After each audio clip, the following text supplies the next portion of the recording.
Bonjour à tous, bienvenue en tout cas sur un super épisode que vous allez écouter parce qu'il y a beaucoup d'annonces. On parlera de laverie automatique, on parlera d'entrepreneuriat dans la tête d'un puissant et aussi que vous retrouvez sur Landry News. Et avec nous, Pierre Perrin. Bonjour Pierre. Bonjour Rudy. Alors franchement, c'est un super plaisir de te recevoir ici. Il y a beaucoup de sujets à aborder, notamment sur ton envie d'investir, d'entreprendre dans différents secteurs, notamment dans le consulting, mais aussi dans l'investissement financier et même dans les laveries automatiques, notamment dans les pays émergents. On racontera d'ailleurs une expérience qu'on a vécue tous les deux à Saint-Gobain et de la relation que nous avons et ce qui fait qu'on collabore ensemble. Alors Pierre Perrin, tout d'abord, je vais tout de suite commencer par cette envie que tu as d'entreprendre. Et donc tu t'es lancé incroyable dans les laveries automatiques. Pourtant, t'as jamais eu comme rêve d'en faire. Qu'est-ce qui fait que tu as voulu te lancer dedans et que tu as pris la décision de dire on y go? Alors ça fait un bout de temps que je cherchais une forme de placement qui soit intéressante. J'en ai trouvé plusieurs, mais il y avait toujours les inconvénients. Soit c'était à long terme, donc je ne risquais pas de toucher l'argent tout de suite. Soit c'était à court terme, ça rapportait pas grand-chose. Ou alors, ça foirait, quoi. Bon, donc c'était pas la joie à ce niveau-là. Par contre, quand tu m'en as parlé, je dis le concept a l'air quand même solide. Et surtout la façon dont tu m'as expliqué le déroulement, j'ai compris que ça pouvait rapporter gros très vite et en plus. En plus, non seulement c'est une bonne forme de placement, mais surtout, et ça me touche parce que c'est vraiment connecté à ma passion numéro un qui est je vis dans l'abondance pour moi et pour les autres. Parce que on crée des emplois et en plus on rend un service énorme. Il y a de plus en plus besoin, parce que l'Afrique croît de manière exponentielle sur le plan démographique, on a de plus en plus besoin de services comme celui-là. Il n'y a pas de possibilité d'installer des machines à laver dans tous les appartements. Et les gens qui arrivent en ville, et ils ont besoin de laver leur linge. Et donc, il leur faut ce genre de service. Et il y a une demande énorme. Donc, franchement, tout est clair. C'est parfait. Et puis, on a fait le plan de financement. C'est génial, quoi. Alors, on a fait le plan de financement, on a vu aussi les coûts, les gains, les risques aussi de perte. Tu as été sollicité sur beaucoup d'autres choses, sur beaucoup d'autres thématiques. Tu n'as pas donné suite. Pourquoi là, tu as donné suite? Qu'est-ce qui a fait la différence? La différence, la confiance en toi déjà. Parce que tu m'as prouvé que tu étais un homme de parole et qu'en plus de ça, tu étais prêt à m'aider. Et contrairement à tous les autres qui me disaient, oui, on peut t'aider, alors ça te coûtera 5 000 euros, 10 000 euros, voilà. Bon, on va la garantie, attends, écoute, de toute façon, ça dépend de toi, hein, donc si ça marche pas, c'est ta faute, c'est pas la nôtre, hein, bon. Et nous, on encaisse la monnaie. Et toi, t'as pas raisonné comme ça. Et c'est ça qui m'a interpellé. Je me suis dit, enfin quelqu'un de différent. Enfin quelqu'un qui est là d'abord pour rendre service avant de chercher à récupérer la monnaie. Et ça tranche vraiment par rapport à tous les gens qu'on peut trouver, qu'on peut rencontrer dans les milieux des infopreneurs, des entrepreneurs, etc. Mais pourtant, tu aurais pu très bien dire, ce secteur, je ne le connais pas, j'y vais pas, et tu as fait l'inverse. Oui. Alors c'est vrai que naturellement, je suis trop confiant. Donc, mais le problème, c'est que jusqu'à présent, la confiance, je l'ai mal placée. Et là, pour une fois, je sais que je l'ai bien placée. Donc voilà, c'est bon. J'ai dit, je tente le coup, mais je pense que j'étais la bonne personne. Parce que ce qui est intéressant, c'est qu'il faut raconter comment on s'est rencontrés. Ah oui, ça c'est amusant. Qu'est-ce qui t'a frappé ce jour-là et qu'est-ce que tu te souviens de cette rencontre? Ce qui s'est passé, c'est que, bon, comme je dis, je tente. Bon, donc, j'ai tenté d'inviter plusieurs personnes sur mon réseau LinkedIn. Certaines n'ont pas répondu, bon. Mais je me suis dit, c'est pas parce que je vise trop haut, je vise à tous les niveaux. Il y a des gens qui diront oui, des gens qui diront non. C'est pas une question de niveau. Donc j'ai dit, pourquoi pas, Psatoussi. Je me suis dit, Alors, Satoshi, qui est une chroniqueuse, entrepreneuse voilà. Et je me suis dit, franco-sénégalaise. 9 fois sur 10, il y a Hmm. 90 chances pour cent qu'elle ne réponde pas. Elle a répondu. Elle m'a invité à un atelier qu'elle a fait, on était 6 personnes. Donc elle a C'était passé... à la chambre de commerce d'industrie. Non, l'atelier, c'était à la maison Absatoussi. Ok, en région parisienne. Voilà. Et on avait commencé à sympathiser. Donc par la suite, je l'ai soutenue sur ses posts, etc. Et elle m'a envoyé une invitation en me disant, voilà, à la CCI, à Paris, avenue Friedland, il y a un événement avec des entrepreneurs et c'est moi qui suis la maîtresse de cérémonie. J'ai dit, ça vaut le coup. En plus, c'était gratuit. Bon, j'y vais. j'ai fait des événements payants très chers, hein. Mais là, c'était gratuit. Je dis, après tout, pourquoi pas. J'y vais. Elle invite plusieurs personnes. Elle invite Jean-Michel Caram, qui Qui veut est mon être associé. qui est un grand entrepreneur. Voilà. Elle invite aussi Elisabeth Moreno, qui est l'ancienne ministre. Enfin, bon. Et puis elle invite un monsieur qui s'appelle Ibrahima Sissoko. Puis elle lui demande. Qui est Ibrahima Sissoko, qui est un fondateur d'entreprises technologiques Voilà. sur 3 continents avec 30 entreprises. Voilà. Et il lui demande comment elle a réussi, qui l'a aidé. Et c'est là qu'il a parlé de toi en disant qu'il te remerciait. Bon, je me suis dit, d'aller chercher du regard. Qui est ce fameux Rudy? J'ai pas trouvé. Bon, pas grave. À la fin, je vais voir. Ouais, il a fait mieux que ça. Il a fait mieux que ça, parce Oui. que là, la scène, en gros, moi je suis debout, en plus je suis en pull. Oh, il y avait 300 entrepreneurs, 200, je ne sais plus combien. Et puis, Absatou pose une question pas prévue. Et en fait, elle dit, mais comment vous avez fait autant de visibilité, autant de chiffres? Et en fait, Ibrahima Sissoko prend le micro. Enfin, il avait le micro, puis il me regarde, il dit, bah, c'est grâce à ce monsieur Rudy Casby. Donc tout le monde s'est retourné sur moi, en fait. Et moi, j'étais un peu gêné. Je dis, qu'est-ce qui se passe? Et donc, bon, j'ai salué tout le monde. J'ai dit, ok, super sympa, merci, etc. Et après, tu peux raconter la suite parce que c'est ce qui est intéressant. Sur le coup, je n'étais pas repéré, moi, parce que bon. Et à la fin, je vais voir Absatou. Je savais que j'aurais pas beaucoup de temps pour lui parler. Bon, mon vieux fidèle, comment tu vas? Elle me fait la bise. Bon, on discute 5 minutes. Bon. Puis après, je vais au cocktail. Et selon le système bien français, il y a toujours 2 cocktails.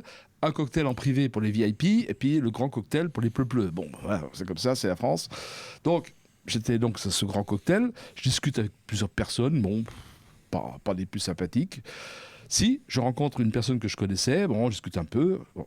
Puis à un moment donné, je ne sais pas comment ça se fait, on se retrouve et puis on commence à discuter tous les deux. Et puis comme tu avais envie de discuter, je me suis dit, là, au moins quelqu'un qui a envie qui s'intéresse un peu à ce que je fais. Bon, après tout, il est sympathique, je vais continuer à discuter avec lui. Honnêtement, je n'attendais rien de spécial. Mais après, déjà, quand tu m'as dit que c'était toi le fameux Rudy dont Ibrahima avait parlé, déjà, je me suis dit, c'est pas n'importe qui.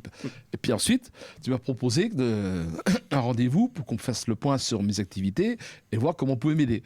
Et là, j'ai tout de suite senti que là, on était dans l'action, on était dans quelque chose qui allait aller loin. Et je me suis dit, ok, c'est la bonne personne. Je vais dire aussi autre chose parce qu'en fait, ce jour-là, tu étais seul avec ton chapeau. Oui. Donc déjà, je me suis dit, quel est ce mec qui vient avec son chapeau à la réunion business? Et ensuite, tu me fais une confidence incroyable sur la fameuse femme que tu essaies de draguer à l'époque. Et tu me racontes un problème d'homme incroyable sans que je le demande. Et j'ai dit, ce mec-là, il est fou. Il est avec son chapeau tout seul. Quand tu l'abordes, il te raconte le problème avec sa femme d'entrée de jeu. Tu me l'as dit. C'est même pas genre après 1 heure de discussion. Tu me l'as dit au bout de 1 minute. Donc moi, si tu veux, j'étais là, je dis, oui, il est vachement sympathique quand même, ce mec. Et donc on a discuté, puis après on a traversé les Champs-Élysées, on est remonté, etc. Et je savais tout de suite, en fait, que je ne savais pas ce qu'il fallait te donner, mais il fallait, en fait, je pense, te donner de la confiance en toi. Mm-hmm. Et c'était assez facile parce qu'en fait, tu avais dit, au fond de toi, le vrai problème. Je ne sais pas pourquoi je suis tombé dessus, mais je suis tombé dessus. Et tu l'as senti, tu voulais te confier, c'était le bon moment. On est remonté sur les Champs-Élysées. Et puis tu avais besoin absolument de faire le point sur toutes les choses que tu tentais qui ne fonctionnaient pas. Et très vite, en fait, le premier travail consistait à faire le ménage sur les choses qui ne fonctionnaient pas. Exactement. Et donc après, je vais te laisser terminer par rapport à ça, parce que c'est vrai que...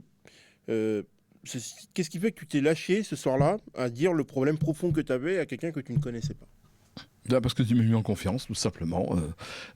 C'est pas évident de trouver des gens qui sont à l'écoute. La plupart des gens à qui j'avais discuté, ils fermaient la discussion au bout de quelques minutes. Donc je me suis dit, là, j'ai vraiment quelqu'un qui est prêt à m'écouter. Et ça change tout. Hein. Et donc, tu as mis combien de temps pour savoir qu'on allait travailler ensemble? Honnêtement, j'en savais rien. Mais je me suis dit, autant tenter. Je me suis dit, voilà, qui tente rien n'a rien. Donc, Parce qu'à cette époque-là, j'avais pas une offre de valeur très claire. Non, mais je me suis dit, après tout, pourquoi pas. Voilà. C'est incroyable parce que, donc du coup, on se fait ce rendez-vous quelques jours plus tard, hein, je pense. Et c'est 2 mois plus tard, parce qu'on a mis près de 2 mois. Hein, pour, oui, bien sûr, pour préciser. C'était dans un grand hôtel à la Défense. On se voyait 1 fois par semaine là-bas. Et je me disais, mais qu'est-ce que je vais faire avec lui? Et en fait, j'ai dit, bah déjà, on va lui proposer un accompagnement, puis on va balayer tout ce dont il ne sert, les choses qui ne servent à rien. Et première décision, quelle était-elle? La première décision, c'était d'arrêter ce que j'appelle les tontons flingueurs. Raconte-moi. Oui, ça fait partie des gens qui m'a proposé de m'accompagner moyennant une certaine somme, et qui donc t'inondent d'informations, via des vidéos, via des coachings de groupe. Puis finalement, tu t'aperçois qu'ils ne parlent pas le même langage, quoi. Eux, ils te disent que tu démarres de rien, il n'y a pas de problème, et tu vas faire 30 000 euros très rapidement. La réalité, c'est qu'en fait, ça ne marche pas comme ça. Mais pour eux, c'est bon. Si tu crois pas, c'est toi qui as tort, parce que c'est bien comme ça que ça marche. Non, eux, ils ont ils savent comment faire, mais ils ne partagent pas tout. C'est ça le truc. Parce qu'en fait, la clé, c'était le questionnement. Ouais. Il y a quelque chose que je me suis évertué à t'apprendre, c'est le questionnement. Voilà. Alors qu'eux, ils me disaient, bah, ça s'apprend. Bah oui, ça s'apprend. Bah, payer 5 000 euros pour entendre dire ça s'apprend, c'est gentil, mais enfin, je préfère qu'on m'explique comment faire et qu'on m'accompagne. C'est ce que tu as fait. Et donc, du coup, eux, bah, terminé. Et puis après, ce qu'il y a de bien, c'est que tu as vu les évolutions. C'est-à-dire, tu as souvent une phrase où tu dis je pense que tu ne cesseras jamais de m'apprendre, toi, ou de me surprendre. Parce qu'après, on s'est vu dans des palaces, au Shangri-La, dans d'autres endroits. Quand tu vois que j'allais souvent au Shangri-La, le premier truc que tu t'es dit, c'est quoi sur la personne? Ça donne quoi, selon toi, comme information chez l'entrepreneur avec qui tu travailles? Alors déjà, ce qui serait très différent avec tous les gens que je connaissais, c'est que eux, ils sont très présents sur les réseaux sociaux, dans les événements. Et s'ils ont des réseaux particuliers, ils les gardent pour eux. Toi, tu fais l'inverse. Tu n'es pas quelqu'un qu'on voit partout, mais par contre, tu es quelqu'un qui agit. Et tu n'hésites pas à mettre à contribution les gens que tu connais et leur dire: ah, il connaît cette personne-là, ah tiens, il connaît ça, ah oui, il est membre de ce club-là, ah oui, bah. En fait, tu ouvres des portes. Ça ne se voit pas quand la première fois qu'on te rencontre, et pourtant, tu ouvres des portes. Alors que les autres, il faut plutôt l'inverse. Ils ont tendance à donner un minimum d'informations pour un maximum de prix, mais s'ils ont des astuces particulières, ils les gardent pour eux. Voilà, ça c'est la différence. C'est le côté généreux. Voilà, côté généreux, exactement. Et donc là maintenant, par rapport à ce que tu fais, c'est qu'après on s'est vu aussi au Shangri-La, c'était un peu surpris. Oui, bah oui. Parce que la première fois où tu viens, tu te dis mais pourquoi... Alors Shangri-La, je vais expliquer ce que c'est un grand palace parisien, parce que je vais souvent aussi au Bristol et dans d'autres endroits. Et tu m'y as vu à mon aise et je t'ai mis à l'aise. Alors que c'est un endroit que tu n'avais pas l'habitude de fréquenter. Exactement. Quand tu rentres dans ce genre d'endroit et que tu nous vois là, avec tout mon écosystème, la première pensée en tant qu'entrepreneur, tu te dis quoi? Tu te dis, mais moi aussi je veux être là. Ou tu te dis, il me donne un bout de mon rêve. Oui. Ou tu te dis, c'est trop pour moi. Ah non. Non, déjà, tu m'as présenté Stéphane. Alors là, déjà, wow. Stéphane Tiki, le président maintenant du groupement du patronat francophone. Vice-président. Déjà, tu m'as expliqué un peu qui il était. Ah ben je dis d'accord, il connaît du beau monde, quoi. Puis après, Stéphane a dit, je vous ai présenté mon président, Jean-Loup. Voilà. Bon, voilà. Déjà, et puis on les a revus depuis, donc on est en contact avec eux. Bon, c'est tous des gens dont j'ignorais l'existence, et tu me permets d'avoir accès à ces gens-là. Donc, ça, c'est un cadeau énorme, quoi. C'est assez facilement. Ouais. Dans un lieu qui est incroyable. Tout à fait. Parce que tu ne pensais pas que l'entrepreneuriat pouvait mener dans ce genre de lieu et qu'il fallait kiffer. Mais non, parce que personne ne me l'avait dit. Et 3 mois plus tard, j'ai l'idée j'ai l'idée que tu m'invites. Oui, bien sûr. Oui. Tu racontes cette émotion-là parce que je t'ai mis dans l'idée qu'il fallait t'élever. Oui. C'était pas facile à faire avaler. Ben non, parce que financièrement, c'était pas évident. C'était pas évident à dire, je vais mettre 150 euros. Et encore, c'est pas le brunch le plus cher de Paris. Ouais. Mais pour toi, c'était une dépense, un investissement et une dépense inhabituelle. Tout à fait. Comment on se sent quand je te donne ce conseil-là que tu n'as entendu nulle part ailleurs? Je me suis dit, après tout, il doit avoir raison. Puis ça sera un bon moment. Comme je suis comme un bon vivant, je me suis dit, ça ne sera pas désagréable. Donc, après tout, Et puis là, tu as encore rencontré du monde, donc c'est fou, quoi. On rencontre des gens d'un niveau incroyable et qui sont accessibles en plus. C'est ça qui est extraordinaire. Et qu'est-ce que ça t'a fait prendre conscience, après 70 ans passés, ce vécu-là, cette expérience-là, Que je méritais ce genre de choses, ouais. que tu méritais, et surtout que tu ne te vendais pas au bon endroit. Exactement. Pourtant, ça, c'est pas écrit sur les trucs YouTube. Personne n'en parle. Et tu as fait pourtant près de 40 ans, 30 ans à Saint-Gobain.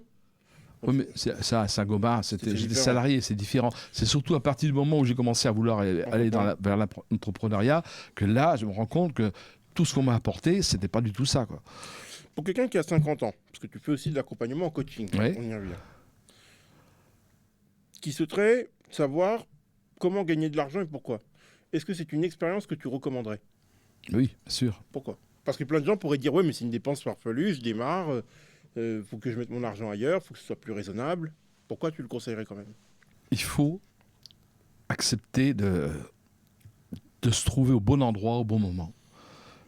Euh, quand j'ai commencé les séances de coaching avec une amie, Adriana, qui m'a dit, je vais te former un petit peu. Adriana, qui est roumaine, Ouais. et qui a une longue carrière dans le coaching de développement personnel. Et qui m'a en plus révélé que j'étais un coach, parce que j'en savais rien. C'est elle qui, en faisant son diagnostic, m'a dit, mais c'est clair, tu as l'empathie, tu as tout ce qu'il faut pour être un coach.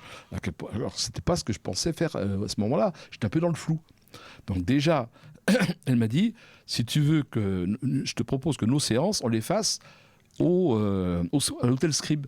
Donc déjà, c'était quand même un hôtel, voilà. Place Vendôme. Voilà. Et là, on prenait un thé, éventuellement une pâtisserie, on travaillait pendant 1 ou 2 heures ensemble. C'est vrai que je me disais, mais c'est vrai que des endroits comme ça vaut le coup. Il y en a plein dans Paris comme ça, mais on ne les connaît pas beaucoup. On n'ose pas y aller. Il y a plusieurs. Pourquoi on n'ose pas? Ah bah ça, c'est la chose de la mentalité. À partir du moment où on a été élevé dans un milieu modeste, on pense qu'on n'est pas à sa place dans ce genre d'endroit. Ça, c'est clair. Alors que c'est pas inaccessible. Mais non, c'est pas inaccessible. Mais on croit que c'est inaccessible. Moi, je me suis dit, mais ils vont me refouler, quoi. Je suis un gueux, quoi. Et ça, on a tous ce complexe-là quand on vient d'un milieu modeste. Et ça, c'est une erreur. Parce qu'en fait, C'est une erreur ou c'est une donnée qu'il faut combattre? c'est aussi une donnée qu'il faut combattre parce que on croit qu'on n'est pas légitime alors qu'on est légitime. En plus, les Européens, ils sont charmants, ils nous accueillent, ils ne nous disent pas, écoutez, monsieur, on n'a pas le profil pour entrer dans ce genre d'hôtel. Non, au contraire, ils nous accueillent parce qu'ils savent qu'il y a toutes sortes de gens qui viennent là, qui viennent boire un verre, qui viennent simplement prendre un café. C'est pas inaccessible. Et ça, c'était une révélation pour moi. Ça fait quoi comme effet psychologique dans ta tête? Parce que moi, j'ai 35 ans, toi en as 70, tu as plus d'expérience, tu as plus de recul. Ah bah, surtout 35 ans, surtout 70 ans de vie modeste. Donc, élever le curseur à ce niveau-là, c'est vrai qu'on n'y pense pas. On se dit, tiens, oui, on a tendance à raisonner comme la plupart des gens qui disent, si je gagnais au loto. Si je gagne au loto, je peux venir là. Voilà. En réalité, tu n'as pas besoin de Mais gagner au loto. et non, peux... et voilà. Et puis, on n'a pas besoin de chercher à gagner au loto si on sait comment placer son argent. Donc voilà. Et ça, je crois que c'est une des grandes données de la société française actuelle à éduquer les gens. D'ailleurs, même en Afrique, on a ce problème-là. Ouais. Éduquer les gens au niveau de l'argent. Que les gens comprennent que l'argent est un serviteur efficace, mais il faut savoir parler le langage de l'argent. Il faut savoir pourquoi on veut gagner de l'argent, qu'est-ce qu'on veut en faire. Et franchement, se dire une chose, c'est dire, comme disait Adriana, bon pour moi, bon pour toi, mais aussi bon pour un autre. Et c'est un petit peu ce qu'on fait avec les laveries. Bon pour moi, parce que ça va me permettre de gagner de l'argent. Bon pour toi, parce que tu es aussi concerné par la chose, mais aussi bon pour l'Africain qui avait son âge, qui en a besoin. Et puis bon pour un autre, parce que ça génère du business. Et donc, du coup, il y a toute une chaîne, tout un écosystème qui profite de ça. Combien tu voudrais de laveries? Oh, je vais pas compter. Tout ce que je sais, c'est que j'aimerais bien avoir le double tous les ans. Le double tous les ans. Ouais, ça, je pense que c'est une bonne cadence. Commencer par 4, puis 8, etc. De manière à avoir l'indépendance financière dans les 5 ans. Je pense que c'est une bonne façon de faire. Là, on parle parce que on a déjà commencé à travailler ensemble avec le contrat, tu as commencé à faire les virements, tu vas même refaire bientôt un autre virement parce qu'on attend encore un autre virement qui arrive. Tu te sens chaud? Ah oui, chaud bouillant, chaud patate, comme on dit. Incroyable.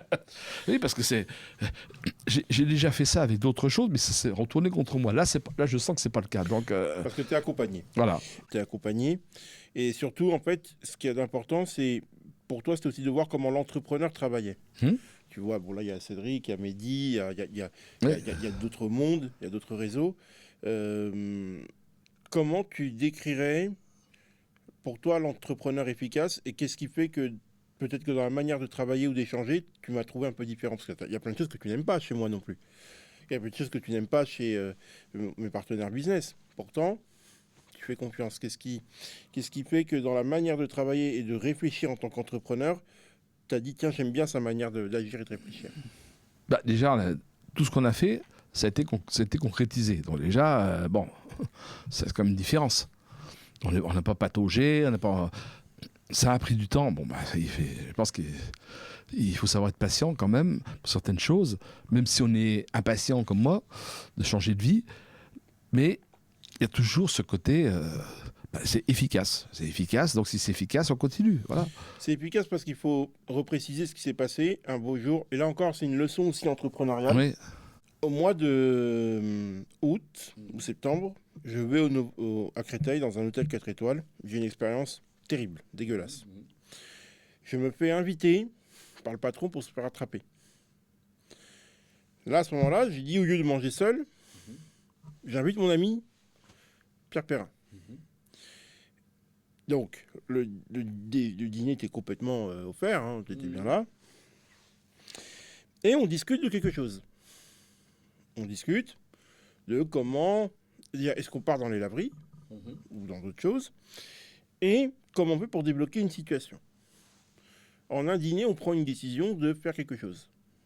Je ne vais pas tout dire, parce que c'est en cours de résolution. Quand on sort de ce dîner-là et qu'on sait qu'on va faire cette pression pour obtenir ces fonds, comment toi tu réagis à ce moment-là? Alors c'est mitigé, parce que d'une part, j'aime pas forcer les gens. C'est mon caractère bisounours ou coca. Parce que c'est mon animal fétiche, le coca. Alors pour ceux qui ne connaissent pas, le coca, c'est une petite peluche qui n'est pas très grande, qui vit dans une petite île à l'ouest de l'Australie. Et on l'appelle l'animal le plus heureux du monde parce qu'il a un sourire béat, des grands yeux émerveillés. Je me suis dit, mais c'est moi ça. Donc, j'ai fait du coca mon fétiche, mon animal fétiche. Et donc, quand on me dit, ben voilà, pour récupérer des fonds, il va falloir certainement faire des actions qui ne sont pas forcément agréables, il va falloir un peu assister. Ça me met mal à l'aise. Mais en même temps, je me dis, si, il faut le faire, quoi. C'est comme la première fois que je suis allé à un grand séminaire à Monaco, où il a fallu que je débloque des fonds. J'avais jamais osé demander de débloquer des fonds à un banquier. Et là, il fallait que je le fasse quand même. Et je suis allé un peu la trouille au ventre, et puis finalement, ça s'est très bien passé. Et tout a été OK. Donc, voilà. Mais il fallait justement que j'apprenne à vaincre mes appréhensions. Il faut savoir qu'à un moment donné, j'ai été cambriolé, j'ai été escroqué, et à ce moment-là, j'osais plus ni ouvrir le courrier concernant la banque, ni les impôts. Tu te rends compte dans quelle merde je me suis mis, quoi. Et ça, c'était terrible. Donc il y avait vraiment tout un rattrapage psychologique à faire qui était énorme. Et là, par contre, ce genre d'action, ça m'oblige en plus à chaque fois à sortir de ma zone de confort et à passer à l'action. Et ça, c'est vraiment une des clés de la réussite pour tout le monde. Pierre Sornin, qui a créé le groupe SN, c'est qui fait des séminaires... Qui est Pierre Sornin, il fait des séminaires de développement personnel en Belgique. Et il parle de la spirale de l'abondance. Je sors de ma zone de confort, je passe à l'action, j'obtiens des résultats, et j'agrandis ma zone de confort. Mais ensuite, je ressors de ma zone de confort, je refais des actions pour avoir des résultats plus probants, et j'agrandis encore ma zone de confort, etc. C'est sans fin. Mais à partir de ce moment-là, le résultat, à chaque fois, le résultat il est de plus en plus important. Donc, et chaque fois, on sort de plus en plus de sa zone de confort, parce qu'on se sent de plus en plus confiant. Donc, c'est puissant. Et donc, ce rendez-vous-là a lieu à mon bureau. Oui. C'était un peu tendu. Oui. Comment tu as senti le rendez-vous en sortant J'ai été surpris que ça se passe aussi bien, honnêtement. Tu pensais que j'allais être plus agressif? Déjà, puis je pensais que l'autre personne allait mal le prendre. Bon, elle a plutôt bien pris. Maintenant, c'est encore en cours de résolution pour certaines choses, mais on a bien avancé. Jusqu'au jour où tu as reçu Oui. Le premier virement. Premier et là, la virement. première pensée, c'était laquelle? Ah bah déjà, ça marche, quoi. Ça marche. Ensuite, c'était la méthode qu'on a faite a bien marché. Oui. Et donc, c'est comme ça que tu as réinvesti Voilà. dans les laveries Voilà. et Bah que oui. tu as mis le truc en place. Voilà. Et c'est pour ça qu'on peut faire ce podcast. Voilà. Et plus les ETF et tout ça. Et Exactement. là, c'est... Puis là, C'est la première fois que tu gagnais de l'argent par une Exactement. collaboration, en fait. Puis quand tu m'as dit, bon voilà, tu sais, il y a le revenu qui fait un événement, et c'est à Saint-Gobain. Eh ben, Parce que oui, je suis abonné à ce magazine et que voilà. et je suis actionnaire aussi de Saint-Gobain. Alors je me suis dit, bah, après, tu m'as dit, ce serait marrant si on pouvait discuter avec le PDG et tout. Enfin, Benoît Bazin. voilà. Donc finalement, tu m'as invité. Bon, on l'a pas vu parce que... C'est marrant que je t'invite alors que tu as vécu 30 ans de ta vie à Saint-Gobain. Oui. Travaillé 30 ans de ta vie. C'est Bah marrant, oui, ça aussi. ça aussi. Mais là, c'est vrai que je sentais que je rentrais dans un autre monde. Et ça, c'était pas rien. Puis en plus, on s'est mis carrément au premier rang, on s'est pas gêné. Ah ben, on s'est mis au 3e rang. Ouais. Et à la base, j'ai dit non, je vais être au premier rang pour être sûr de attraper le PDG. Voilà. Bon, on l'a pas pu l'attraper parce qu'il avait un rendez-vous derrière, donc il fallait qu'il s'en aille. Mais c'est que partie remise, parce que si je me rappelle à son bon souvenir à la prochaine assemblée des actionnaires, dire ah oui, je me souviens de vous. Et ça, c'est comme ça que, en fait, on crée une relation. Et tu l'as bien compris, parce que tu m'as dit toi-même, une fois on est allé au Shangri-La, j'avais des choses à faire, donc tu m'as dit voilà, je te laisse travailler. Moi j'ai un rendez-vous avec un Africain, je vais l'accueillir, et après je te reprends après. Et ce monsieur, qui était habillé vraiment très, très classe, tu as fait un deal de 80 000 euros avec lui, et tu m'as dit, je l'ai quand même contacté 6 fois. Donc c'est pas forcément au premier rendez-vous. C'est pour ça qu'avec le PDG, enfin le CEO, cette fois-ci, on l'a vu, tu lui as posé une bonne question, ok, il nous a forcément repéré. Oui. À la prochaine assemblée des actionnaires, je vais prendre le micro, puis je vais me rappeler à son bon souvenir, et on dit, ah oui, je me souviens de vous, bon... Et de fil en aiguille, ça va peut-être faire une relation. Je crois que toutes les actions qu'on fait, la seule question que je me pose et qu'il faut se poser, c'est est-ce que ce que vous faites a un impact dans 1 an, 5 ans ou 10 ans? C'est vrai. Les bons entrepreneurs, les grands entrepreneuses ne font pas 14 millions de choses, mais ils font des actions qui ont un impact extrêmement profond et durable. Et moi, comme je dis tout le temps, c'est comme ce fameux... C'est incroyable parce que là encore, on parle de ROI, de retour au investissement. Tu m'as invité. Ouais. Il faut que je t'invite encore la prochaine fois. Et on en parle, si tu veux, après le podcast, je t'invite. On a mangé à Clichy-la-Garenne, dans un bistrot. Il y avait un monsieur derrière nous que je ne connaissais absolument pas. C'est vrai. Ni moi non plus. Enfin, si je l'avais aperçu, mais... On se ziotait pendant qu'on mangeait. Ouais. Et là, qu'est-ce que fait Rudy? Rudy, il approche. Voilà. Trouve un prétexte pour lui parler. Et ce monsieur raconte qu'il a fait des trucs d'import-export. Une vie incroyable. C'est vrai. D'import-export en Chine pendant près de X années, 12 ans, 13 ans, je ne sais plus combien, qu'il avait revendu son business, que depuis, il avait 10 ans d'économie de côté. Il s'appelle comment déjà? Antoine? Tristan Antoine. Tristan Antoine, voilà. Donc s'il écoute, il aimera ça. Et il balance une phrase. Il dit « L'argent appelle l'argent, mais il y a ceux qui appellent l'argent, alors pour d'autres, c'est l'argent qui les appelle. » Ce à quoi je rajoute, et il y a des gens qui créent des systèmes pour que l'argent les appelle. Et donc, on paye l'addition, puis je t'appelle Pierre, je te dis « Le déjeuner vaut beaucoup d'argent. » Grâce à cette phrase. Parce que quand tu mets en place des systèmes qui ramènent de l'argent, par les ETF, par les laveries, par plein de choses, même par ce podcast qu'on est en train de faire là, parce qu'il va donner lieu à de la prospection avec des gens qui voudront encore plus nous rejoindre dans les laveries ou dans d'autres choses. Bien sûr. 7h30, en plus, elle est traduite en anglais et en plein de langues, peuvent donner beaucoup de choses. Un titre bien fait, un rehaul bien fait, et ça peut donner incroyablement de choses, des sollicitations, etc.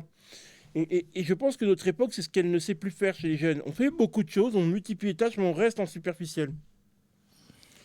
Et on ne comprend pas que le bon titrail, la bonne titrail et le bon titrage d'une vidéo peut faire x10 sur la visibilité et t'amener un lead très puissant. Et on ne comprend pas pourquoi il faut de la répétition et revenir non plus.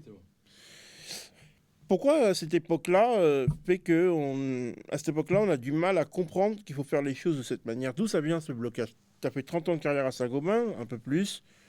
Pourquoi les gens ne vont plus en profondeur?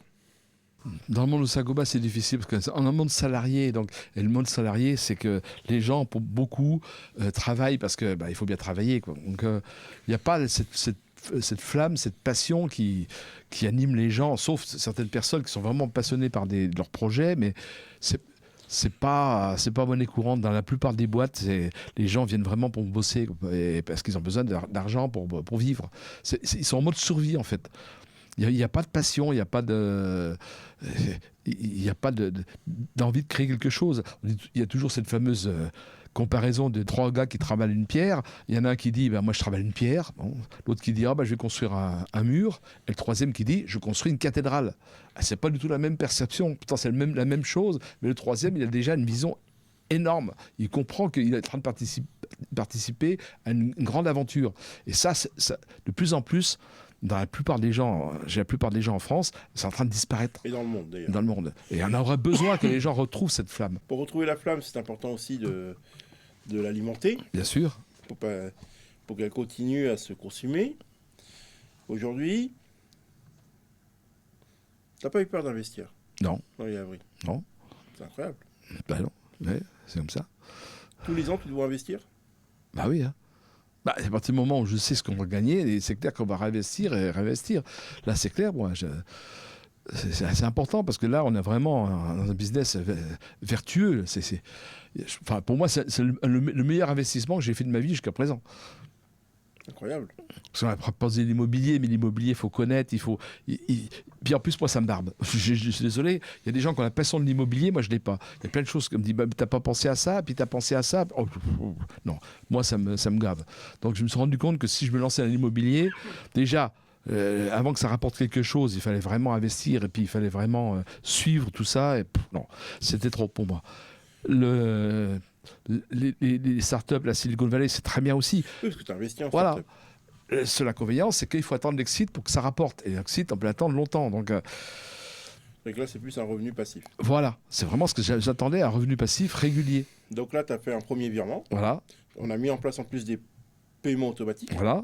Et là, tu en as un deuxième virement que tu vas faire cette semaine, hein, je pense, c'est ça? Quand je rêvé. Oui, parce que c'est en cours, en fait. On a voilà, débloqué, on a un problème à cause des fêtes. Donc... C'est à cause des fêtes seulement. Mais oui, j'étais là. C'est la difficulté. Et après, tu as encore un autre investissement au mois de janvier. Voilà. C'est incroyable, ça. T'as pas peur? Non. Non, là, je suis vraiment dans la confiance, complètement. Confiance totale. Parce que c'est vrai que là, c'est la première fois où quelqu'un t'a fait gagner de l'argent. Voilà. Et écoute, nous en sommes en tout cas très fiers. Et dans la manière d'entreprendre, qu'est-ce qui te plaît? Parce qu'il y a plein de choses qu'on dit, il y a plein de choses qu'on ne dit pas, il y a des choses qu'on ressent. En quoi tu m'as vu si différent dans la manière d'exécuter? Déjà, tu m'as révélé une chose qui est très intéressante et qui fait écho par rapport à ma vie passée. C'est l'art du questionnement.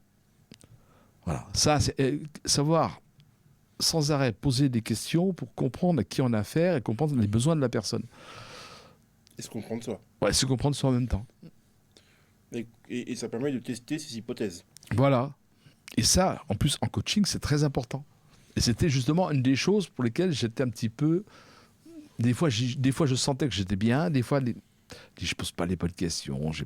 Mais c'était une question de confiance. Mais en tout cas, là, je me rends compte que ça va servir aussi pour le coaching. Donc, voilà, c'est tout bénef.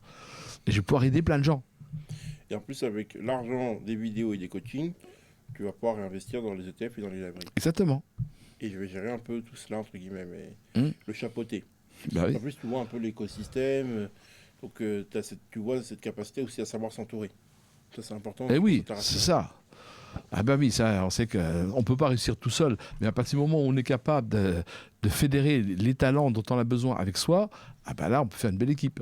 Et comment tu t'es rendu compte de tout cela uniquement à 70 ans et pas avant? C'est parce que jusqu'à présent, à chaque fois, tout ce que je faisais était plus ou moins voué à l'échec. Donc, pourquoi? Je sais pas. Pourquoi tu disais que c'était voué à l'échec? Parce que ça fonctionnait pas. Et je ne savais pas pourquoi. Voilà, j'ai plein de choses qui m'échappaient. Et s'il y a une chose qui est vraiment, pour laquelle j'ai beaucoup lutté et qui est vraiment, je dirais, mon ennemi numéro 1, c'est l'impuissance. À partir du moment où je me sens impuissant à faire quelque chose, j'ai l'impression qu'il y a tout un monde qui s'écroule autour de moi et je ne comprends pas pourquoi. Alors que j'ai jamais perdu l'espoir de réussir quelque chose d'important dans ma vie. Il y a eu, par exemple, je me souviens, mais c'est vrai que quand j'analyse ma vie, il y a régulièrement eu des moments où j'étais dans l'impuissance totale, j'avançais dans le noir, et puis d'un seul coup, pouf, au moment où je m'attendais le moins, la lumière arrive, quoi. C'est arrivé plusieurs fois. Et là, là, c'est au niveau de l'entrepreneuriat, c'est très important parce que jusqu'à présent, c'était plus dans des choses différentes, moins importantes. Il y a par exemple une fois où, à l'époque, je cherchais du travail et je n'hésitais pas à parcourir beaucoup de kilomètres avec ma 2 chevaux, prendre le train. Et puis je reçois une invitation pour aller passer un entretien à Nancy avec un monsieur dont l'entreprise était implantée près d'Épinal. Et il m'a dit, nous on fabrique des composants pour les microprocesseurs. Okay, nous, ce qui nous intéresse, votre profil est bon. Mais il y a une chose très importante que je note et que je trouve pas facilement, c'est que vous ne fumez pas. Et c'est important parce qu'on ne peut pas fumer sur ce lieu de travail. Et malheureusement, la plupart des gens que j'ai auditionnés, ils ont ce problème de fumer. Vous ne fumez pas. Et ça, c'est très important. Donc, venez tel jour, telle heure au centre AFPA à Épinal pour passer des tests. Bon, les tests psychotechniques, c'est une chose que j'ai toujours bien maîtrisée. Donc, je me suis dit, ça va, c'est bien parti. Je prends ma 2 chevaux, j'y vais, et là, qu'est-ce que je vois? De la fumée blanche qui sort. Donc, je me dis, elle est morte, quoi. Donc, je me mets sur le côté, j'appelle un dépanneur. Le dépanneur me dit, moi, à mon avis, le moteur est rectifié.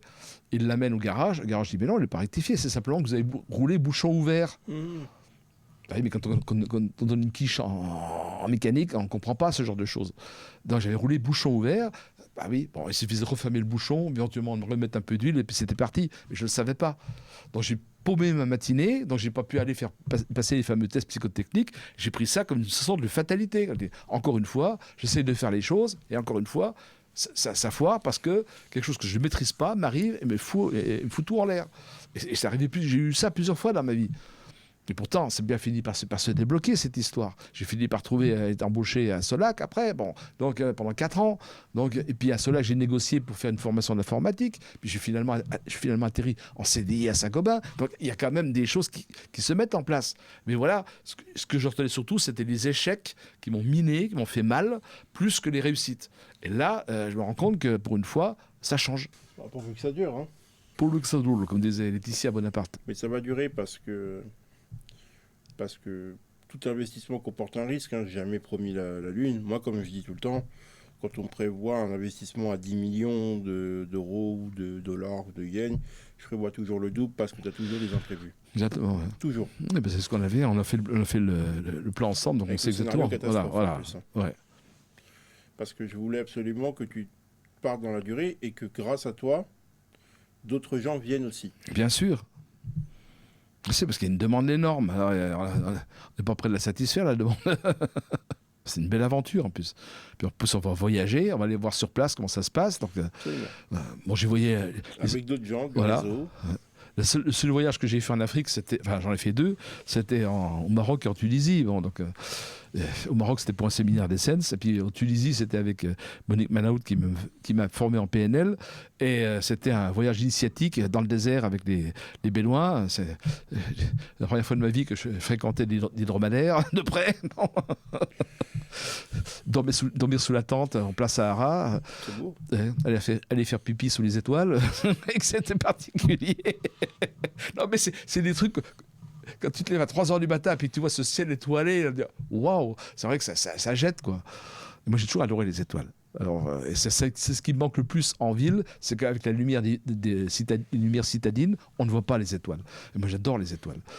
La grande ours, la petite ours, le dragon, le petit chien, le grand chien, Orion, tout ça. J'adore toutes ces constellations. Ça me fascine. Pourquoi ? Mais je sais pas, c'est quelque chose de magique pour moi.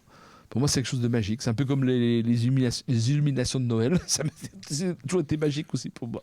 C'est une âme d'enfant, presque. Ah oui, c'est ça. C'est ce qu'on m'a toujours dit. C'est mon côté enfant émerveillé, mon côté coquin, en fait. C'est pour ça que quand j'ai eu cette petite bête avec ses grands yeux émerveillés et son petit sourire, j'ai dit, oui, ça c'est moi. Le côté grand gosse émerveillé, c'est moi. Eh bien, pourvu que cet émerveillement continue, Pierre. Oui. Et c'est ce qui est important. Il y a une phrase de Nietzsche qui dit qu'un homme devient adulte lorsqu'il réalise les rêves de l'enfant. Oui, c'est vrai. C'est peut-être ça finalement la plus belle des choses, et que tu continues dans ta quête d'homme à réaliser les rêves de l'enfant, notamment en contribuant pour ces femmes sur le continent africain, et puis ça te permet aussi de te réaliser. Oui. En quelque sorte, et de continuer à le faire, et nous sommes très heureux de la confiance que tu nous présenteras aussi à d'autres gens qui vont investir aussi, bien sûr, moi, et faire comme tu as fait là en fait. Voilà, ouais. T'es heureux de l'avoir fait? Ah oui, je suis heureux bien sûr que je suis heureux de l'avoir fait. Premier virement, quand on a fallu planifier le paiement et faire le premier virement, tu t'es senti comment? Ah, bien. Bien, si. Oui, parce que là, il y a l'argent qui rentre, donc voilà, on sait que on dépense un peu d'argent, mais pas énormément par rapport à ce qu'on a récupéré déjà. Et en plus, il y a de l'argent qui va arriver, donc voilà, on est bien, c'est bon. Et donc là, pour cette semaine, tu stresses un peu là? Pour Non. faire le deuxième Ah oui, virement, bien ou sûr. tu stresses moins? Ah non, je ne stresse plus là, c'est bon. Tu dirais, ok, on se revoit, puis on fait le deuxième mardi, c'est ça? Voilà. Et ben voilà. Vous avez su, voilà, on se donne rendez-vous mardi. Et ben voilà. En plus, ça va être bien, c'est dans un super quartier. Aussi. Bah écoute, bah merci, Pierre Perrin. Bah, moi aussi, je te remercie, Rudy. Entrepreneur, investisseur. Ouais. Et puis, bah, faites comme lui. Remettez-vous en question dans ce que vous voulez faire, et puis questionnez-vous surtout. Je pense que ça c'est important, savoir questionner, se questionner, parce que quand on est dans une introspection profonde, c'est ce qui permet par la suite de pouvoir tester les hypothèses, de se mettre en action rapidement, et de faire en sorte que l'information devienne une connaissance dès lors qu'elle peut être transmise. Allez, merci en tout cas de l'avoir suivi, et je vous dis à très bientôt. Merci.